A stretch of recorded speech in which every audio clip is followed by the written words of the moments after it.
Selamat pagi rekan-rekan Saraba dimanapun kita berada. Semoga rekan-rekan Saraba dalam keadaan yang sehat dan juga produktif. Kembali lagi di acara yang kita tunggu-tunggu bersama, Rabu Acarita. Ayo cari tahu tentang rehabilitasi bersama saya Bro Indra, dan di samping saya sudah ada narasumber kita yang sangat kece badai. Ada Bapak Firman selaku apa Pak Firman? Petugas keamanan saja. Oke, selaku petugas keamanan di Balai Rehabilitasi BNN Badoka. Nah, pagi hari ini kita mau bincang-bincang bersama seputar keamanan di Balai Rehabilitasi BNN Badoka. Pasti teman-teman Saraba bertanya-tanya konsep keamanan di sini seperti apa, bagaimana kalau ada case seperti ini. Nah, itu yang akan kita bahas pagi hari ini. Nah, langsung saja Pak Firman, boleh dijelaskan konsep pengamanan yang ada di BNN Badoka, misalnya ada berapa tim, shiftnya itu seperti apa, dan bagaimana? Oke, terima kasih. Baik, Bro Indah. Terima kasih untuk pertanyaannya. Kalau konsep pengamanan Badoka sendiri itu yang pastinya ya melaksanakan pengamanan yang tertib. Kalau untuk jumlah personil sendiri itu ada sekitar 28 orang. Plus BKO dari Polda itu sekitar 6 orang. Kalau untuk shift penjagaan itu ada 2 shift ya, pagi sama malam. Terus jumlah regunya itu ada 3 regu, yang mana dalam satu regu itu ada 9 personil. Dari 9 personil itu dipimpin oleh satu namanya Danru. Seperti itu sih. Danru, kepanjangannya apa tuh? Danru itu adalah komandan regu. Oke, jadi ada masing-masing komandannya lagi ada ya. komandannya lagi. Oke, yang memimpin. Jadi pagi sampai malam. Malam. Pengamanannya berarti 24 jam. Dia 12 jam, satu shift itu 12 jam. Jadi 2 regu berarti langsung 24 jam. Betul. Oke, jadi pengamanan di BNN Badoka bisa dibilang 24 jam non-stop ya. Non-stop ya, betul. Oke, luar biasa. Nah Pak Firman, sebagai staf pada bidang keamanan dan juga pengamanan, apa menurut Pak Firman nih peran security terhadap rehabilitasi itu sendiri dan juga terhadap pemulihan klien?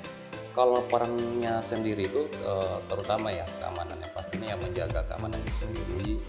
Terus bagaimana klien di balai rehabilitasi itu pada saat proses rehabilitasi itu merasa aman. Dalam artian mereka betah tinggal di balai, ancaman dari luar mereka tidak perlu khawatir baik dalam maupun luar. Terus kami juga memang lebih ke fokusnya tentang pengamanan itu sendiri ya. Misalkan pengamanan dalam bidang informasi, pengamanan fisik, dan pengamanan lainnya. Lebih ke situ sih. Oke, luar biasa sekali. Jadi tadi Pak Firman sampaikan rekan-rekan Saraba dengan klien aman di dalam balai itu sendiri maupun dari ancaman di luar, maka mereka bisa menjalani proses rehabilitasi dan itu akan membawa mereka kepada pemulihannya. Oke, luar biasa sekali. Nah, pertanyaan selanjutnya nih Pak Firman, apa hal yang dapat dilakukan dan tidak dapat dilakukan security terhadap klien? Kan lagi seru tuh, do and dos gitu. Don't and dos. Oke, baik. Kalau yang boleh dilakukan petugas keamanan sendiri ya mungkin membantu ya, terutama pelayanan. Apalagi kita kan sementara menerima yang namanya klien kelompok rentan. Itu peran security membantu pelayanan terhadap kelompok rentan apabila dibutuhkan ya. Terus kalau yang tidak boleh pasti yang pertama itu adalah tindak kekerasan. Petugas keamanan tidak boleh melakukan tindak kekerasan terhadap klien yang rehabilitasi di sini. Terus yang kedua, tidak boleh memfasilitasi apapun itu. Tugas keamanan tidak boleh memfasilitasi klien apapun itu, misalkan memfasilitasi klien untuk melarikan diri atau split dari sini. Terus memfasilitasi klien menggunakan alat komunikasi.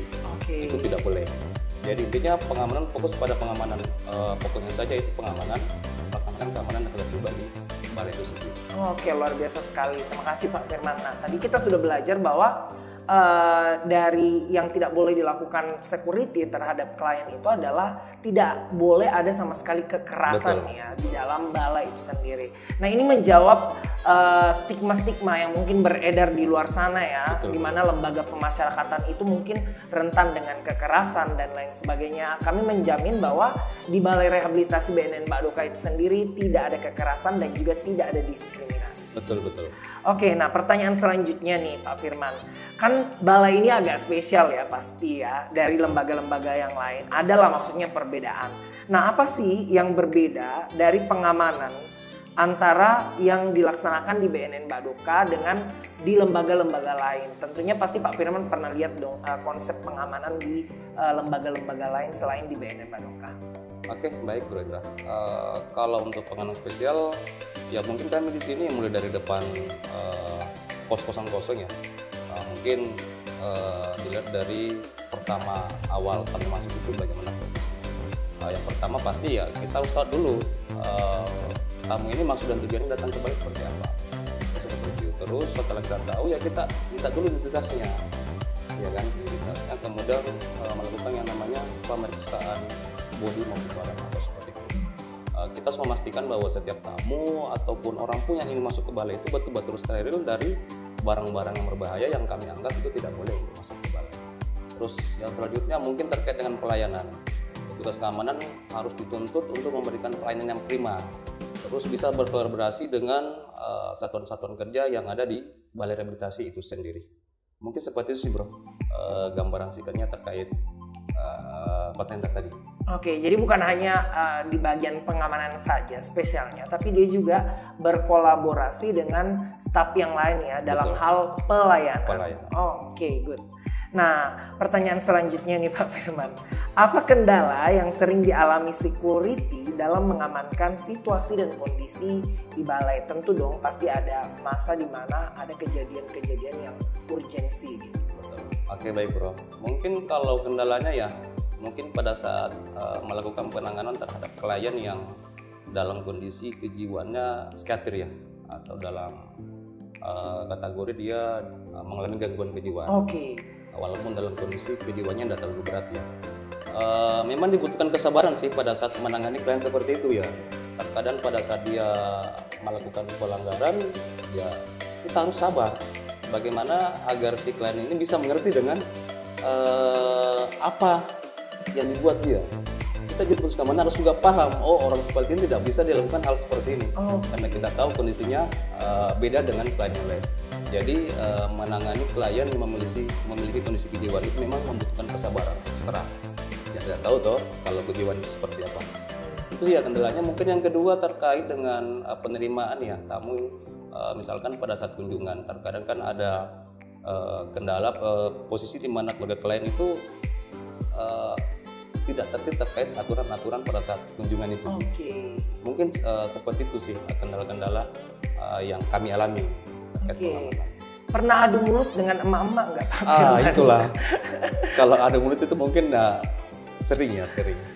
Kita tahu kan emak-emak itu kan penguasa bumi. Oke. Jadi ternyata security di Balai Rehabilitasi BNN Badoka juga mengalami hal-hal seperti itu rekan-rekan. Nah, pertanyaan terakhir nih Pak Firman. Kejadian emergensi apa yang sering di security tangani dan apa yang dilakukan security ketika hal tersebut terjadi? Oke, baik. Mungkin lebih dominannya itu perkelahian ya antar klien. Kalau hal seperti itu terjadi, otomatis kami pengamanan harus sigap melerai, mengamankan, kemudian cari tahu awal permasalahannya seperti apa. Setelah itu ya kita pisahkan mereka dulu dari fasilitinya untuk menenangkan situasi dan kondisi di dalam rumah. Yang kedua mungkin terkait dengan klien split ya.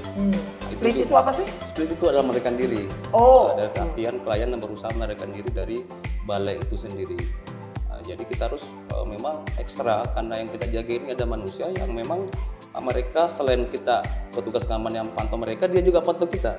Pada saat kita lengah, disitulah mereka punya potensi untuk melarikan diri dari balai itu sendiri. Oke, jadi harus dituntut juga ya kuat fisik. Betul. Biar bisa lari dan lain sebagainya. Oke. Nah, luar biasa sekali bincang-bincang kita pagi ini bersama dengan Pak Firman. Sedikit banyak kita sudah tahu mengenai konsep pengamanan di Balai Rehabilitasi BNN Badoka. Nah, last but not least Pak Firman, apa nih pesan-pesan dari Pak Firman yang ingin disampaikan kepada rekan-rekan Saraba yang menyaksikan video ini? Oke, baik buat teman-teman Saraba yang mungkin menonton video ini, mungkin pesan saya jangan takut untuk rehabilitasi. Jangan percaya informasi-informasi dari luar bahwasanya masuk rehabilitasi itu penuh dengan kekerasan. Jangan percaya, jangan beritahu. Datang pada sumbernya, tanya langsung dan tahu sendiri. Terima kasih. Oke, luar biasa. Terima kasih banyak Pak Firman atas sama-sama. informasi yang disampaikan. Saya yakin itu memberikan informasi dan wawasan baru buat rekan-rekan Saraba.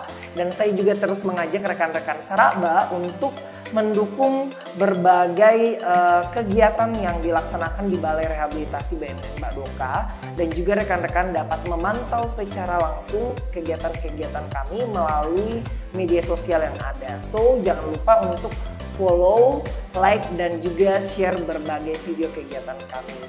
Demikian Rabu Acarita kita hari ini. Selamat pagi dan selamat kembali beraktivitas. Kita akhiri dengan tagline rehabilitasi. Ayo rehabilitasi, rehabilitasi gratis.